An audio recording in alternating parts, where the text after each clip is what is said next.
La parole est à Lucas Bordas en qualité de Premier ministère public. Je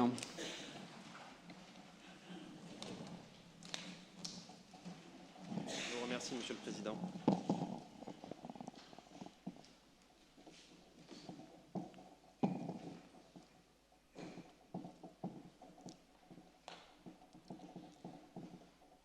La première porte ne les a pas arrêtés longtemps. Ils montent les marches, dans leurs yeux brûle la flamme de l'envie. Une seconde porte est forcée et ils répandent le chaos. Très vite, la panique se propage à tout le lieu. Mais une pièce demeure épargnée, calme, presque silencieuse. Il n'y résonne qu'un écho étouffé du désordre alentour. La crainte, pourtant, y est palpable. Monsieur le Président, Mesdames et Messieurs les membres du Conseil de l'Ordre, Madame et Messieurs les secrétaires, Mesdames et Messieurs, vous connaissez l'histoire de ce 24 mai 1871. Alors que la Commune de Paris connaît la semaine sanglante, un petit groupe de communards a forcé l'entrée de la Cour de cassation et a répandu l'incendie dans cette grande chambre comme dans tout le palais. Seule la chambre des requêtes est demeurée intacte. Une zone d'ombre subsiste sur l'intention des communards. Ignoraient-ils la présence de cette chambre, devenue chambre commerciale et située en retrait du couloir principal, ou au contraire, ont-ils choisi de l'épargner? Changer la chambre des requêtes par la salle de bain d'un hôtel parisien dans laquelle a trouvé la styliste employée par une célébrité, changez aussi l'incendie par la séquestration, et c'est l'affaire que vous avez à juger. Il vous revient en effet de dire si la consommation de l'infraction de détention ou séquestration arbitraire d'une personne déterminée requiert la connaissance par l'auteur de sa présence sur place. La difficulté de cette question vient de la configuration de l'affaire. La célébrité était connue des malfaiteurs, sa présence était connue. Ils ignoraient en revanche l'existence de sa styliste. Concernant cette dernière, la qualification de séquestration suppose d'établir l'intention criminelle comme ses contours. La présence de l'intention d'une part, les contours de l'intention d'autre part.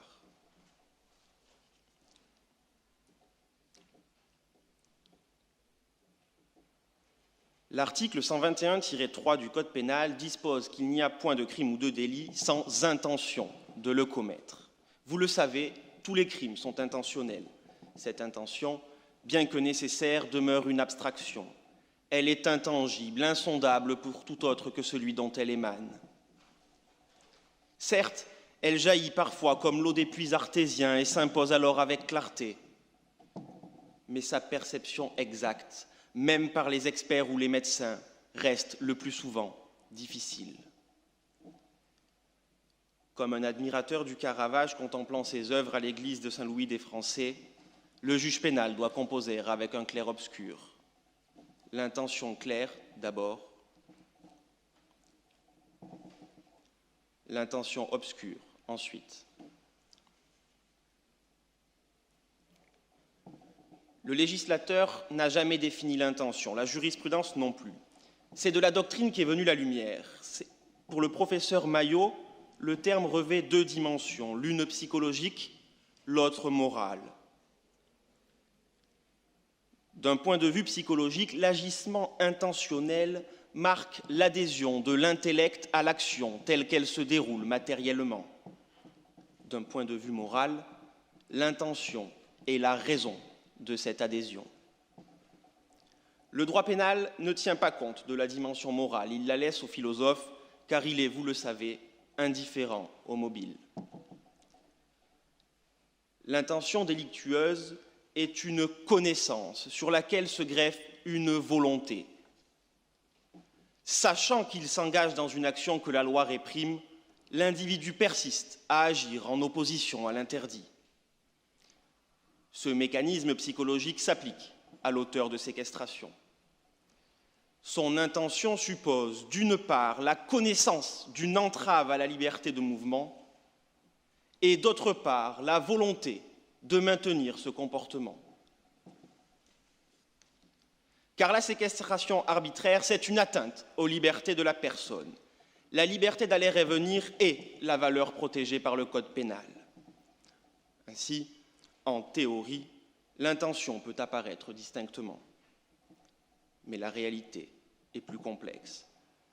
Le juge pénal doit souvent sonder des zones d'ombre que la théorie juridique est inefficace à éclaircir. L'intention peut s'y cacher. L'intention obscure ensuite.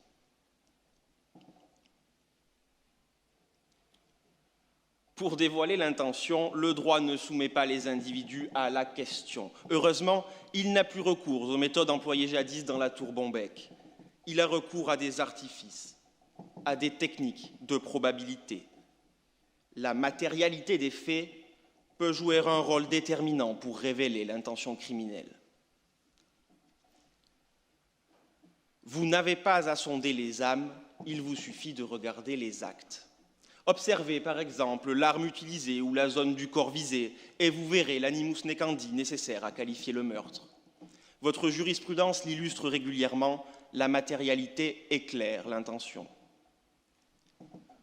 Pour ce qui nous concerne, la matérialité des actes de séquestration n'est pas douteuse, à l'encontre de la personne attachée évidemment, mais aussi à l'encontre de celle qui a pu se mettre à l'abri.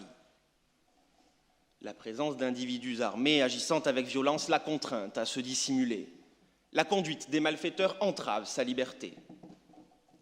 Cette situation peut constituer l'élément matériel de la séquestration au sens où l'entend votre jurisprudence. Mais cette analyse pose une difficulté. On pourrait, dès lors que cette intention peut constituer l'élément matériel au sens où votre jurisprudence l'entend, on pourrait admettre que cette matérialité éclaire l'intention de la personne cachée. C'est cette analyse qui pose une difficulté. Ce qui, dans votre jurisprudence, légitime la déduction de l'élément intentionnel à partir de l'élément matériel de l'infraction, c'est la réalité éclatante de ce dernier. Pour éclairer suffisamment l'intention, la matérialité doit projeter une lumière intense. Dans notre cas, la matérialité de la séquestration de la personne cachée n'est qu'accessoire à celle de la personne connue des malfaiteurs. Bien que la personne cachée soit privée de sa liberté, les actes matériels ne sont pas directement dirigés contre elle. À son égard, la matérialité de l'infraction n'est pas d'une réalité éclatante. L'intention de séquestrer la personne cachée n'est donc que faiblement mise en lumière. Elle reste dans l'obscurité. Mais le principe de l'égalité criminelle, qui a valeur conventionnelle et constitutionnelle, ne peut se contenter d'une intention insuffisamment éclairée. Nous sommes là, au cœur de la difficulté. Dans ce clair-obscur, il faut tracer la frontière au-delà de laquelle l'intention n'est plus suffisamment visible pour qu'on prétende la reconnaître. Le juge pénal doit alors se muer en cartographe pour parvenir à cerner l'intention. Les contours de l'intention, d'autre part.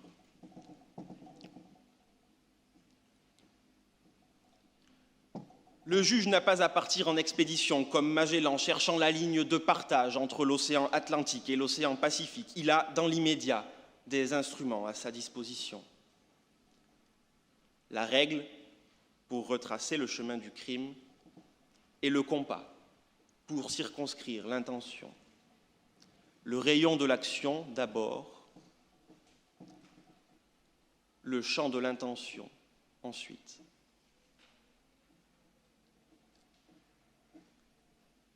Nous avons jusqu'ici examiné les rapports entre les différents acteurs de la pièce, mais comme au théâtre, la scène prend toute la place. Le juge pénal et le juge civil tiennent compte de la situation géographique des acteurs. Votre chambre, comme la deuxième chambre civile, l'ont fait dans l'affaire de l'attentat de Nice.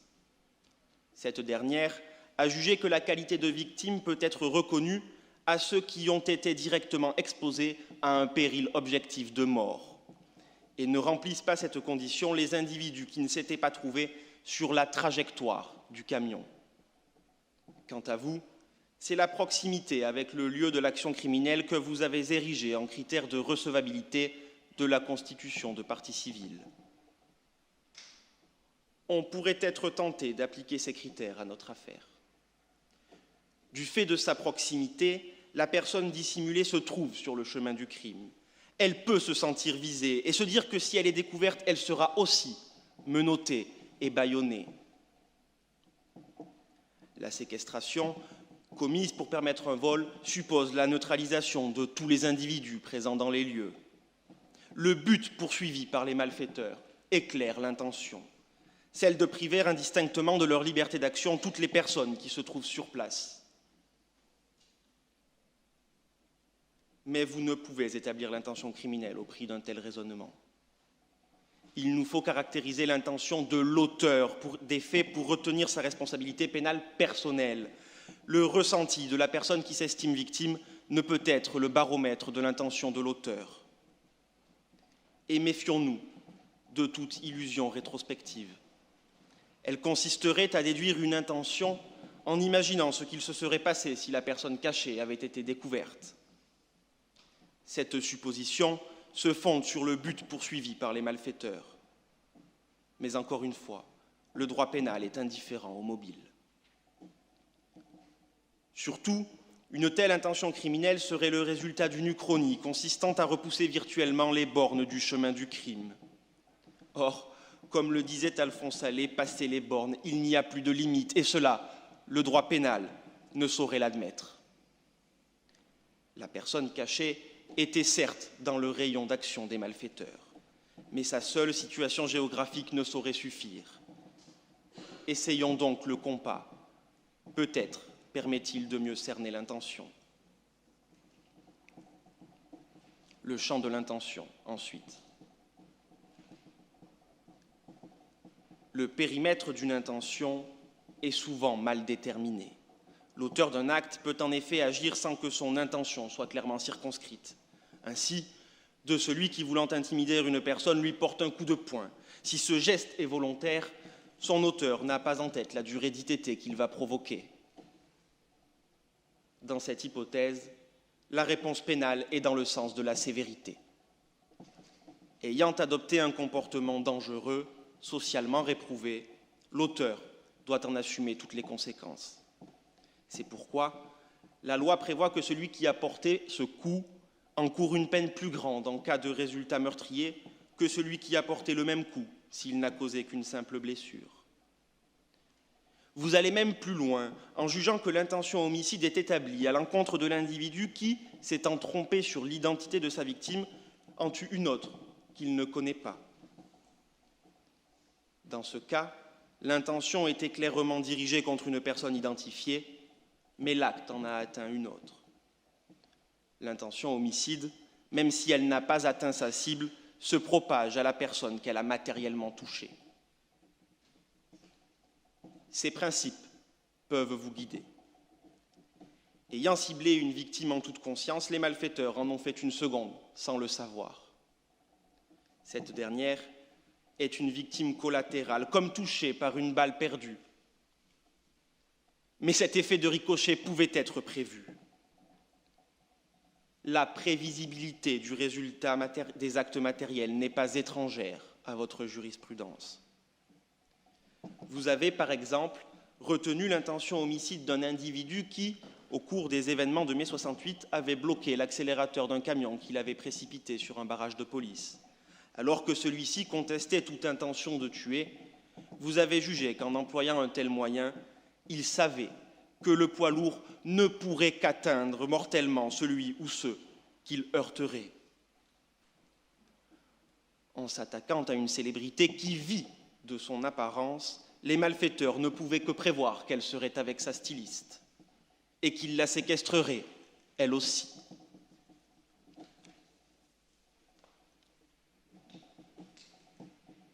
Monsieur le Président, Mesdames et Messieurs les membres du Conseil de l'Ordre, Madame et Messieurs les secrétaires, Mesdames et Messieurs, une dernière objection peut nous retenir. C'est le principe d'égalité. On ne saurait se fonder sur le statut social de la personne visée par les malfaiteurs pour en déduire qu'ils ne pouvaient ignorer qu'elle serait accompagnée. La solution doit valoir pour tout le monde, pas seulement pour les salariés de célébrités. Mais plus qu'un statut social, c'est la nature du lieu qui nous convainc. S'attaquer à un lieu d'habitation, c'est toujours s'exposer au risque qu'il soit occupé par plusieurs personnes. Les malfaiteurs ont accepté ce risque. La décision de mise en accusation qui leur en fait supporter toutes les conséquences est justifiée. Nous concluons au rejet. Je vous remercie. Nous suspendons nos travaux pendant 5 minutes.